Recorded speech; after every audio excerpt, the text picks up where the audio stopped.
Sunday seat டே பண்ணாமல் விட்ருவோமா? ஒரு அல்டிமேட்டான சீட்டு பெருசாக பண்ணலங்க. ஏன்றதை கேளுங்க. ஃபுல்லாக ஒரு சமோசா, ஒரு கச்சோரி, ஒரு பாதாம் மில்க்கு. லைக் இது எங்கன்னா நம்ம Mahesh lunch house Doveton bridge கீழே இருக்குல்ல, இது பெரிய ஹிஸ்ட்ரிங்க. 55 வருஷமாக இருக்குது. மகேஷ் லஞ்ச் ஹவுஸ் லஞ்ச் என்ன போடுவீங்கன்னு கேட்டேன். 20 வருஷமாக லஞ்ச் போடுறத ஸ்டாப் பண்ணிட்டோம் அப்படின்னாங்க. சரி, ஓகே அப்படியே அவர்கிட்ட விசாரிச்சுட்டு இதை வாங்கி குடிச்சிட்டு. பாதாம் மில்க் அல்டிமேட்டாக இருக்கும். ரொம்ப வேலை தான், ஆனால் அல்டிமேட்டாக இருக்கும். சும்மா ஸ்ட்ரென்த்துன்னு கூட வச்சுக்கோங்களேன். அப்புறம் பாதாம் அல்வா சாப்பிட்டேங்க. வேறு மாதிரி, ஆனால் ரொம்ப ஸ்வீட்டு.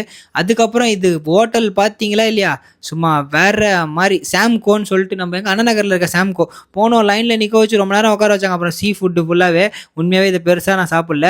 நானே என் ஃப்ரெண்ட்ஸோட போனோம், அப்படியே போய் சாப்பிட்டேன். அப்புறம் கொஞ்சம் சாப்பிட்டேன்னு வச்சுக்கோங்களேன்.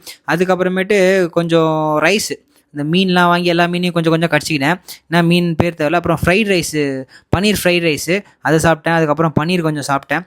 வேறு மாதிரிங்க. ஓகே, இது எப்போனா சாட்டர்டே நேற்றே சாப்பிட்டேன். அதனால தான் இன்றைக்கி எதுவும் பெருசாக சீட் பண்ணல. அதுக்கப்புறம் மைனஸ் ரொம்ப டேஸ்ட்டாக இருந்தது, எம்மியாக வாங்கி சாப்பிட்டேன். ஆனால் காசு என்னங்க, ஊர் போட்ட வேலை வாங்கிட்டானுங்க. அதுக்கப்புறம் லாஸ்ட்டாக எண்டு ஃபலோடா இதுவும் சொல்கிறேனே, நேற்று சாப்பிட்டேன்.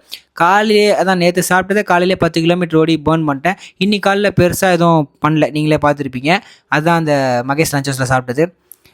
அடுத்த வாரம் வேணால் மேபி நல்லா சீட் பண்ணலான்னு நினைக்கிறேன். வேறு ஒன்றும் இல்லைங்க, வாரத்தில் கொஞ்சம் சீட்டை கண்ட்ரோல் பண்ணிட்டு மூச்சை போகலாம். நாளைக்கு மண்டே மதிடே சாப்பிட்டதெல்லாம் சரிச்சது போக மீதி இருக்கிறத சரிச்சு விட்றோம். என்ன சொல்கிறீங்க? வரட்டா மக்களே, நாளைக்கு சந்திப்போம். Love you, bye bye.